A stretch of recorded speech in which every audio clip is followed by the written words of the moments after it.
¿Qué tenemos que tener en cuenta lo que se vendría a ser las ecografías del primer trimestre y la segunda es el segundo, de las biometrías del segundo y tercer trimestre? Entonces tenemos las cosas a valorar, ¿no? ¿Qué estructuras tenemos que valorar según la edad gestacional? Entonces, en el primer trimestre tenemos que valorar, dependiendo de las semanas, al inicio, el saco gestacional y la biometría de la longitud cráneo-caudal. Tenemos que revisar si existe saco vitelino, si tenemos la presencia de embrión, actividad cardíaca, si es que existe un embarazo múltiple, ver si la pnicidad y la corionicidad, y también ver el tamaño y partes del útero y anexos. En la ecografía del segundo tercer trimestre tenemos las biometrías de diámetro de la cabecita, que vendríamos a ver el diámetro biparietal, la circunferencia cefálica, la longitud femoral y la circunferencia abdominal. También vamos a revisar placenta, líquido amniótico, córdigo, cordón umbilical y la parte del sexo. ¿Sí? Generalmente estas son medidas generales estándar, que luego de esto también tenemos los estudios más profundos, donde tenemos que hacer diferentes cosas. Ecografía del primer trimestre, ¿sí? Vamos a poder realizar la ecografía de dos maneras, tanto por la ecografía endovaginal como por la ecografía por la parte abdominal. Entonces tenemos que tener en cuenta esto. La ecografía por la parte transvaginal, vamos a encontrar que el diámetro de la semana gestacional, ¿sí? El saco gestacional, vamos a tenerlo entre 2 a 3 milímetros, ¿no? Y cuando es por la parte de la ecografía abdominal, vamos a encontrar que el diámetro del saco gestacional va a ser de mayor, se detecta cuando tiene mayor de 5 milímetros, ¿no? Entonces, tenemos acá las diferentes capas, como vemos la capa,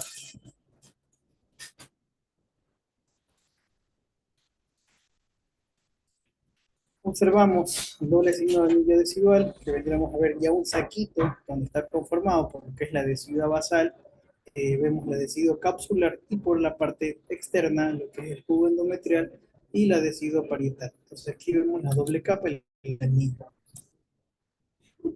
Tenemos que tener el diámetro del saco gestacional que se va a medir en longitud más altura anteroposterior y la transversal. Y luego dividimos para 3, con esto nosotros vamos a tener una edad promedio gestacional. ¿Sí? Tenemos que considerar que la va a ser la medida interna, que es la interfaz entre vellosidades, corionicidad y el líquido coriónico. Esto no incluye lo que es la pared del saco. Entonces también tenemos que tener en cuenta de que cuando tengamos una gestación evolutiva, vendrá a ser la ausencia de embrión, comúnmente le llaman huevo güero, ¿sí? Y que en la ecografía vemos la ausencia de embrión cuando en la ecografía transvaginal el saco mide más de 16 milímetros y en la ecografía transabdominal, ¿sí? Ecografía transabdominal, vamos a tener que el saco gestacional va a medir más de 2 puntos, más de 25 milímetros, ¿no? Como ya tenemos el conocimiento en la parte ginecobstétrica, cuanto más tengamos más temprana lo que es la medida del saco, puede ser mucho más probable la edad gestacional, ¿no? Posteriormente, ya vemos la primera estructura, ¿sí? Que aparece entre aproximadamente de la cuarta semana, de 4 semanas, quinta semana, aparece lo que es el saco vitelino, que el saco vitelino se va a observar de una imagen hiperecogénica, pareciera como un pequeño quiste que está arraigada a la parte de la pared, ¿sí? Entonces tenemos el saco gestacional y vemos la vesícula vitelina, ¿sí? Que puede ir apareciendo a partir de la cuarta semana. Al seguir las semanas de gestación, observamos ya inicialmente una estructura ecogénica focal, ¿sí? Media lobuladita, que debe estar presente a partir de la quinta semana por ecografía transvaginal y por ecografía transabdominal a partir de de la quinta semana, si los 5.3, 5.4 días, ¿no? Donde aquí nosotros tenemos que ya medir la longitud coronorrabadilla, ¿no? Entonces, donde podemos observar aquí, esquemáticamente, un poquito lo que es el polo cefálico, la parte caudal, vemos los esbozos de los brazos y los esbozos de las piernas, acompañado del saco vitelino. La Actividad cardíaca. Vamos a utilizar eh, la actividad cardíaca la podemos observar ya a partir de la sexta semana, cuando tenemos una ecografía transvaginal, y la ecografía transabdominal a partir de la séptima, octava semana con mayor fiabilidad. En la octava semana también vamos a encontrar lo que es el polo cefálico, que vendría a ser la medición. Tenemos el polo cefálico, el polo caudal, y vemos lo que es la vesícula cerebral, que es un contenido anecogénico, ¿sí? Que se encuentra en el polo cerebral, y ya vamos dando buen pronóstico a este bebé, ¿no? Eso como parte del primer trimestre, ¿sí? Ya vamos a ahondar un poquito más dentro del segundo, los estudios que se realizan, especiales, como vendría a ser la translucencia nucal y el huesito nasal. Pero también acá ya podemos obtener y detectar si el embarazo es gemelar, ¿sí? Y tenemos que puede darse de dos formas. Cuando es fecundado dos óvulos, cuando se fecundan dos óvulos, o cuando un óvulo solamente es fecundado, ¿no? Recordar que tenemos los dos óvulos son gemelos bicigóticos, que serían fraternos, y gemelos monocigóticos que vendrían a ser idénticos, ¿no? Pero acá viene otra partecita más importante, que vendríamos a revisar lo que es el apnios y el corio, donde tenemos que el apnios puede ser único, puede ser doble, o lo vamos a catalogar como monoamniótico, y cuando tiene doble sería biamniótico. En el corio tenemos el monocoriónico y el bicoriónico. Revisamos la amnionicidad y la corionicidad. Entonces, acá tenemos un pequeño esquema que podemos revisar según la división de la corionicidad. Tenemos en los gemelos bisigóticos, que podrían ser los gemelos fraternos, encontramos una bicorionicidad, biapnionicidad, donde encontramos dos embriones, dos apnios, dos corios y dos sacos vitelinos. Entonces, el acá vendría a corresponder a un doble embarazo, ¿sí? Porque todos tenemos el doble proceso. Mientras que cuando tenemos los gemelos monocigóticos, que van a ser gemelos idénticos, esto va a estar dependiendo de que un solo óvulo se dividió y hubo una doble separación.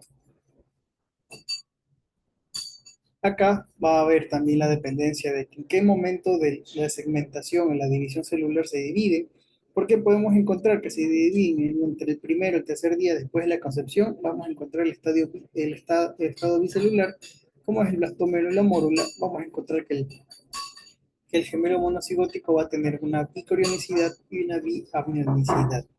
Cuando se divide entre el cuarto y el séptimo día, ¿sí?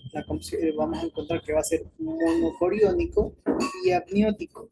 Y cuando se divide entre el octavo y el doceavo día, encontrar que va a ser un monomono, monoamniótico, monocoriónico.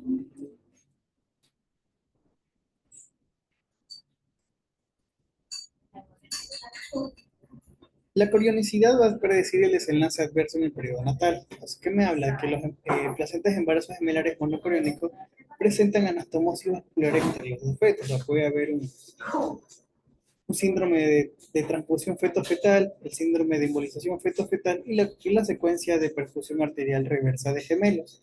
¿Sí? Entonces acá ya tenemos que comenzar a tener una alerta, ¿no? Comenzar a ver un porcentaje de que pueda pasar algún tipo de estos síndromes. Y cuando tenemos la amnionicidad, estas acaban a presentar mayor mortalidad. ¿Por qué? Porque tenemos presentación de que pueden existir nudos de cordón, puede existir la envoltura cordonal del otro gemelo y el bloqueo de los gemelos en el momento del parto. Entonces, cuando tenemos muchas en un solo espacio hay que tener en cuenta este tipo de cosas. Tenemos que discernir y comenzar a descartar de mejor forma. Continuando, dentro de la semana sexta y la novena semana, vemos que podemos observar los tabiques espesos entre ambos sacos para poder discernir los gemelos bicoriónicos, ¿ya? Entonces acá nosotros podemos observar dos corios, ¿sí? Por separado, ¿no? Entonces tenemos gemelo 1 y gemelo 2, o gemelo A, gemelo B.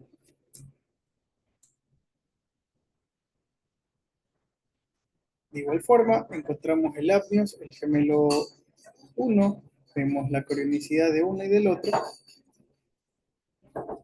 y cada uno tiene su placenta y tiene su cordón, ¿no?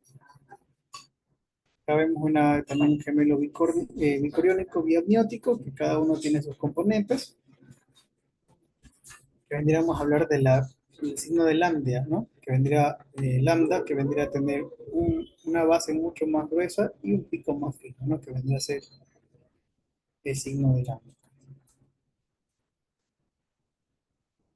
Aquí podemos observar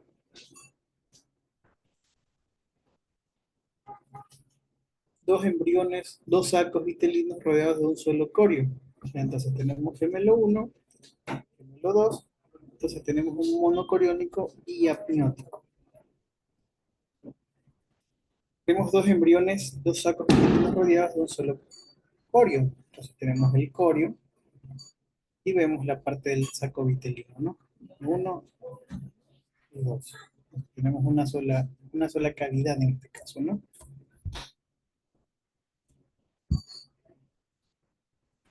Y entrándonos, entonces también tenemos que medir la frecuencia cardíaca del feto. Recordar que entre más chiquito es, más frecuencia cardíaca tiene. Y que podemos llegar al principio de la gestación en la sexta, séptima semana, que puede tener un 160, 180 latidos por minuto, y que con eso va a ir evolucionando y comienza a disminuir la frecuencia cardíaca entre 140 a 160. ¿Sí? Que en menor de 140 podemos estar teniendo una bradicardia. En el segundo y tercer trimestre, vamos a poder determinar con mayor dificultad lo que es la anemicidad y la coronicidad. ¿Por qué? Porque están creciendo, las estructuras se vuelven más conjuntas y se dificulta un poquito más. Por eso las ecografías al inicio de la gestación son primordiales para poder ir descartando y viendo este tipo de patologías, ¿no?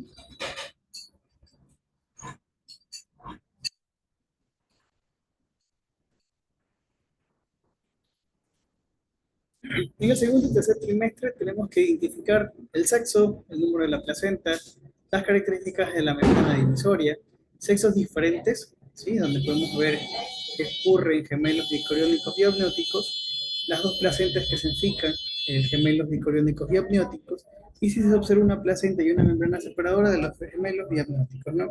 Podemos observar el signo de lambda y también el signo de la T, que me va a diagnosticar el monocoriónico biamniótico. Las membranas gruesas antes de las 22 semanas son un diagnóstico de un coriónico diagnóstico también, ¿no? Y la ausencia de membrana intergemelar puede corresponder a los gemelos monocoriónicos y amnióticos.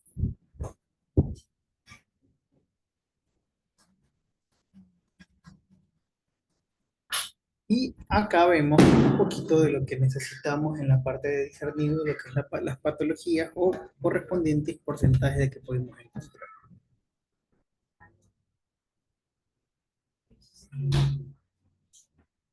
Que tendremos los marcadores de ecografías genéticas, ¿sí? Donde nosotros podemos obtener no solamente, o sea, vamos a obtener un porcentaje, vamos a obtener una medidas que nos darían un porcentaje para ver si existe o no esta patología, como podrían ser malformaciones genéticas, en este caso el que más sonada vendría a ser el síndrome de Down, que viene correspondiendo también acompañado con exámenes complementarios para exámenes de sangre y examen de la vellosidad crónica para confirmar el diagnóstico. Entre los marcadores morfológicos tenemos la translucencia nucal, la presencia del huesito nasal y los marcadores hemodinámicos tenemos los ductos venosos, tenemos también lo que es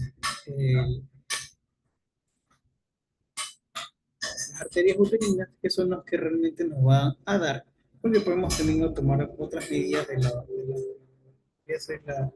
el polígono de Wilson, la arteria cerebral media, porque podremos encontrar cuando existen alteraciones de la translucencia nucal, nos va aumentando el porcentaje que tenemos de que el paciente presente una anomalía genética, ¿sí?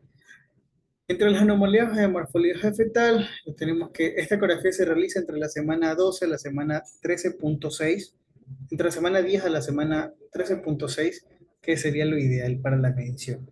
Tenemos los efectos estructurales que se pueden observar a partir de las 11 semanas. que podemos encontrar la cránea, la anencefalia, el opalocele, que está aquí patológica después de las 12 semanas. Recordemos que el intestino sale por la parte del ombligo para poder girar y poder acomodarse en la estructura general. Vemos la megavejiga que puede medir una medida longitudinal más de 7 milímetros, que esta podría encontrarse a partir de la semana 10 y 14. Si es mayor de 17, tenemos la vejiga severa, lo cual nos comenta de una uropatía obstructiva que va a estar acompañada de una nefrosis bilateral. ¿Sí? Y también podemos encontrar la gastroquisis.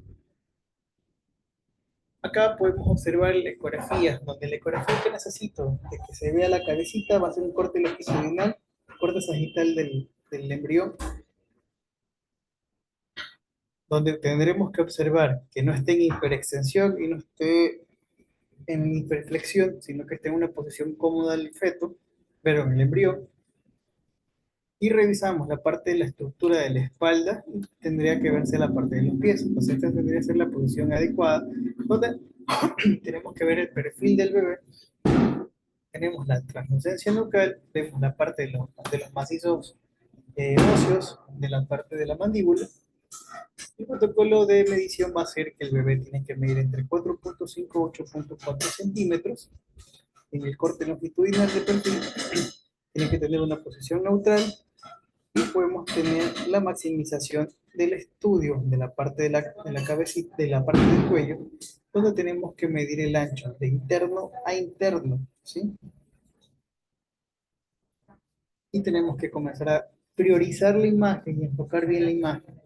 Identificamos la piel y este no debe medir mínimo, este tiene que tener una medida máxima, ¿sí? Debería tener máximo 3 milímetros. Y dependiendo también de la edad gestacional, ¿no? Porque a mayor edad comienza a mejorar la translucencia. Y para la parte del hueso nasal, en este mismo corto, nosotros vamos a encontrar que se puede, solamente tenemos que revisar lo que es la presencia del huesito nasal.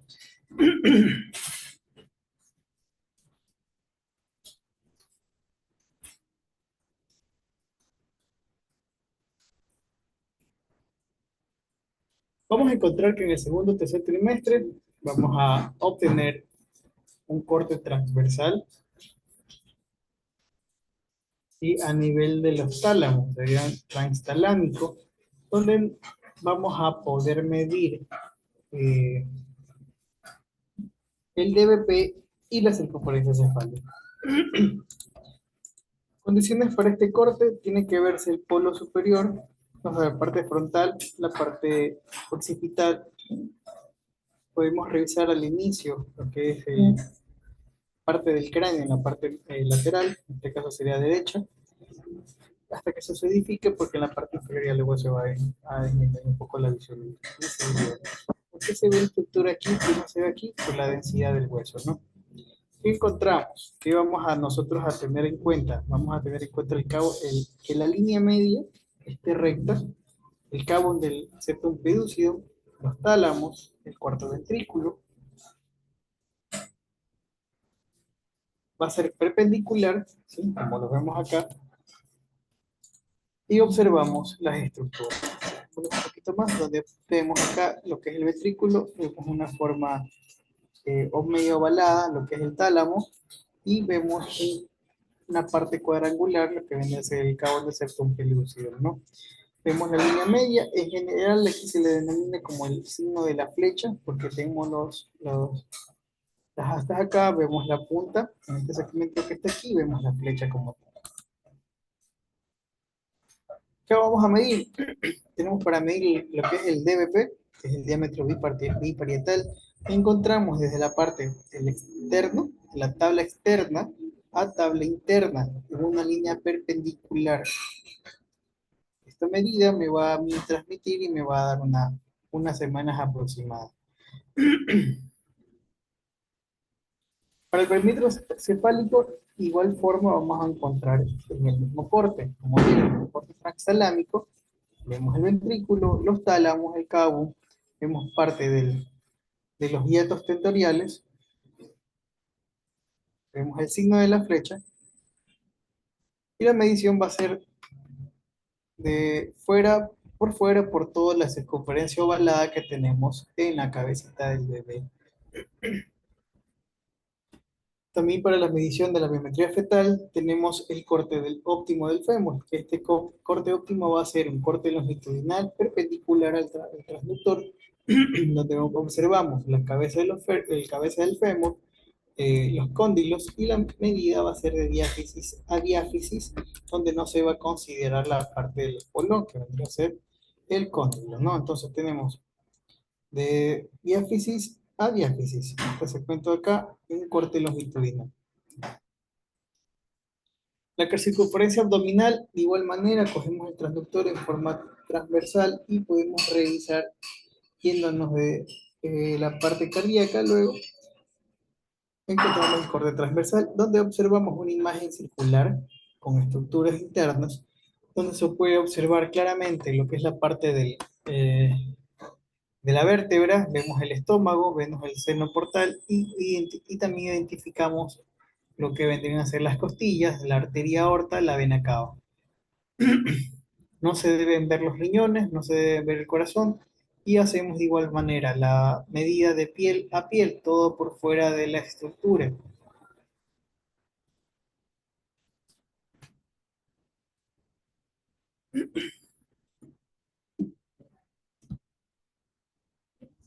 Para la localización de de la placenta, vamos a obtener de igual manera, al momento que tenemos la ecografía, hacer cortes longitudinales y transversales. ¿Por qué? Porque al momento que yo hago el corte longitudinal, podemos observar, en este caso, recuerden que en la pantalla esto va a ser anterior y en la parte posterior y inferior.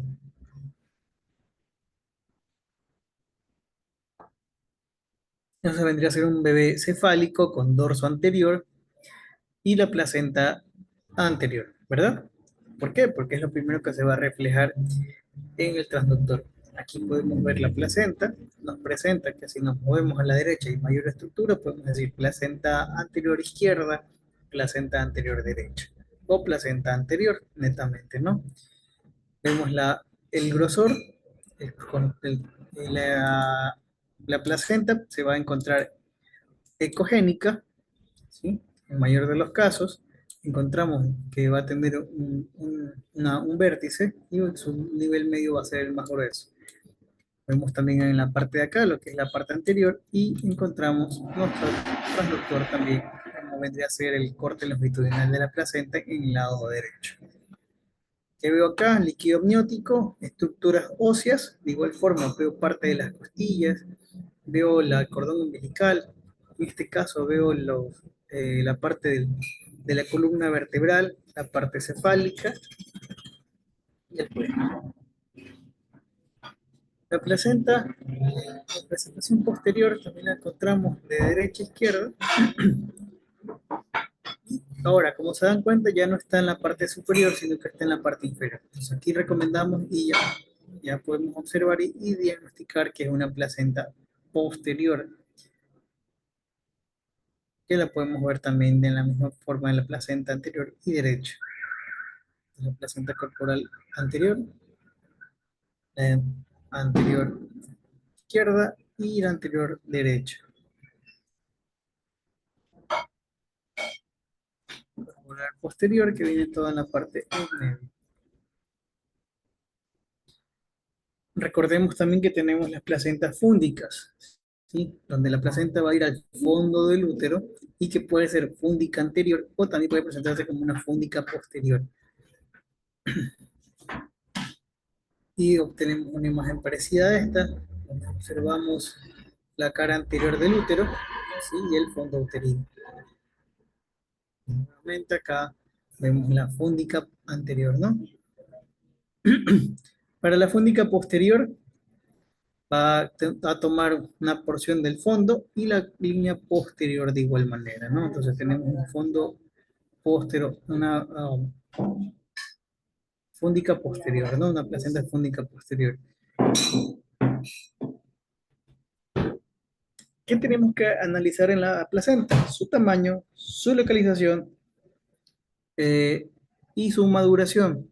Con maduración nosotros hablamos de los grados. ¿Qué identificamos? Vamos a encontrar lo que es la placa coriónica, la placa basal y la sustancia placentaria. Hiperecogénica sí se une con la parte del útero también y vemos que ya cambia la ecogenicidad, ¿no? Va, según la maduración va cambiando de ecogenicidad. La pared uterina, vemos en la parte del miometrio y vamos a clasificarla de grado 0 a grado 3. El grado 0 es lisa, no tiene eh, indentaciones, no tiene pequeños lóbulos, el parénquima va a ser homogéneo, la placa basal va a tener una textura igual parecida que el parénquima y la podremos ver de esta forma, ¿sí? Una imagen netamente homogénea, bien bonita, ¿sí? Entonces sería hasta aquí una placenta, está por aquí. Es una placenta posterior, ¿no? Esa es la placenta posterior. Acá vemos una placenta fúndica anterior y grado 0. Perdón, vendría a ser aquí, una placenta anterior. El grado 1 va a presentar ya pequeñas indentaciones sutiles, ¿sí? Va a haber un poquito más de heterogeneidad, vamos a presentar líneas ecogénicas dispersas al azar y la placa basal no va a tener ecogenicidades. Y acá ya vemos pequeños lóbulos y encontramos más estructuras en la parte interna, en lo que es la parte del parénquima, que ya vamos a ir discerniendo y vamos a ir identificando. Entonces tenemos grado 1. El grado 2 va a ir aumentando la identidad, van a ser más profundas los lóbulos, o sea, los cotiledones, y se encuentra mucho más heterogéneo, tiene áreas ecogénicas dispersas y que pueden tener mucho más número y tamaño. La placa basal va a tener unas ecogenicidades lineales gruesas y densas, ¿sí? Vamos a poner y acercarlo un poquito más. Tenemos los pequeños lóbulos, ¿no? Que se van a encontrar acá y la parte heterogénea en la parte interna. De igual manera, entonces esta vendría a ser una fúndica posterior, esta vendría a ser una placenta anterior grado 2. ¿Por qué? Porque tengo mayor identificación heterogénea en la parte interna. La placenta grado 3 va a presentar ya ondulaciones idénticas que llegan a la placa basal, va a ser heterogénea, tenemos anillos hiperecogénicos que bordean los cotiledones y áreas libres de ecocentrales quísticas con bordes ecogénicos, ¿no? Que se van a encontrar en la placa basal de mayor líneas basales gruesas y confluyentes. Entonces ya se ve un poquito más la diferenciación con los cotiledones y también podemos presentar mayor calcificación y vacuolas dentro de la misma. Entonces vendría a ser un grado, grado 1, vamos viendo cómo va envejeciendo, grado 2, grado 3, con las vacuolizaciones. Entonces repitamos esta parte, tenemos grado 0, sin mayor heterogeneidad en la parte interna del parénquima. Grado 1 vemos ya un poquito más de la lobulización. En el grado 2 mayor lobulización. Y en el grado 3 ya vemos calcificaciones y vascularizaciones dentro de la estructura. El cordón umbilical, tenemos dos arterias y una vena. Y que vamos a encontrar el signo de la carita feliz, donde vemos aquí una imagen bien bonita. Dos arterias, una vena, y de igual forma, dos arterias, una vena. Identificamos que exista esta imagen y al momento que deseamos ya comenzar a nivel estructural, vemos la imagen del cuello, parte de la cabeza, y vemos por encima de este una imagen anecogénica que va a tener la simbología como la que vemos acá, y vamos a ir diagnosticando. Se le coloca el ecodoppler para ver flujo y se podrá encontrar. A partir de la semana 30 podemos medir los líquidos amnióticos y tenemos los cuadrantes, ¿sí? 4 cuadrantes. y que vamos a hacer en un corte longitudinal los diferentes cortes para ver los pozos que tengamos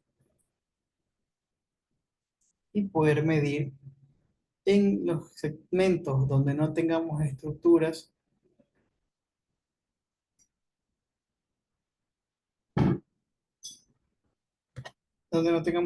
del bebé.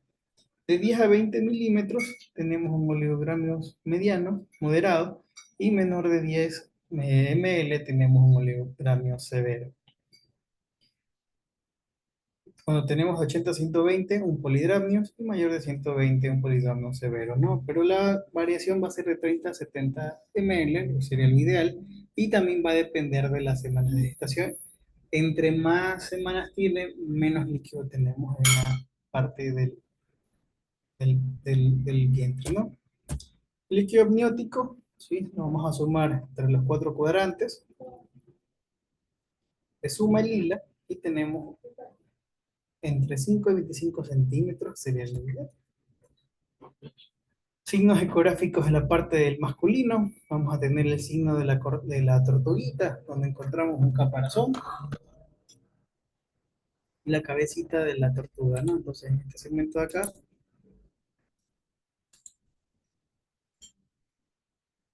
tenemos los testículos y la parte del pene.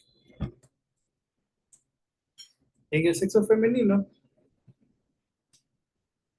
encontramos el signo del granito de arroz, el signo del sándwich, ¿sí? Que vendrían a darnos a nosotros la estructura de los labios mayores de la parte de la vulva, ¿no? Entonces aquí tenemos el signo de granito de café o el signo de la hamburguesita. Acá vemos nuevamente el signo de la ausencia de testículos no me habla de que sea femenino. Sí, hay que visualizar bien esa estructura. Vemos el signo de la hamburguesa.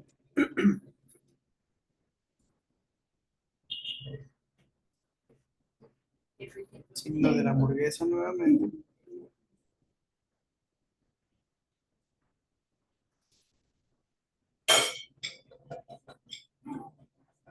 Signo del caparazón, con la cabecita, del conejito, perdón, de la tortuguita, caparazón y cabeza.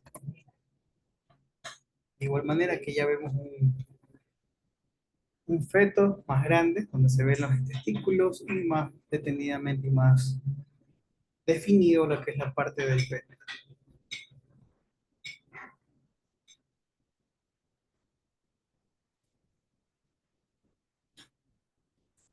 Observamos el cordón umbilical con, dirías, una vena.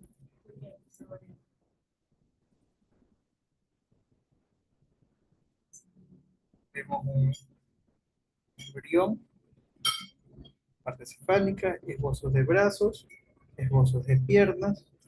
Vemos la actividad cardíaca. La actividad cardíaca tenemos que revisarla en un corte transversal donde se vean las cuatro cámaras, ¿no? Que eso lo vamos a ver el día de mañana.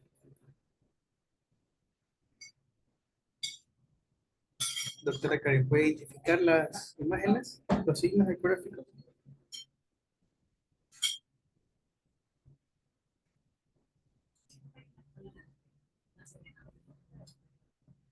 ¿No?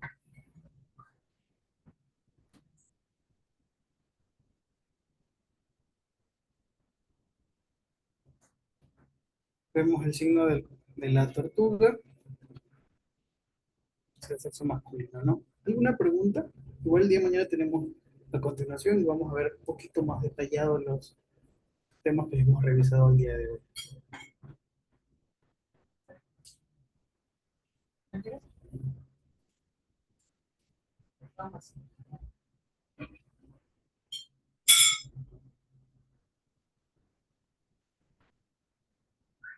¿No? ¿De preguntas? Bueno, el día de mañana nos vemos con la última clase de la parte obstétrica que va a ser un poco más extensa, donde vamos a tener mayor determinación de los puntos ecográficos, de las medidas y de las situaciones patológicas. Lo mismo sería hasta el día de mañana. Nos vemos.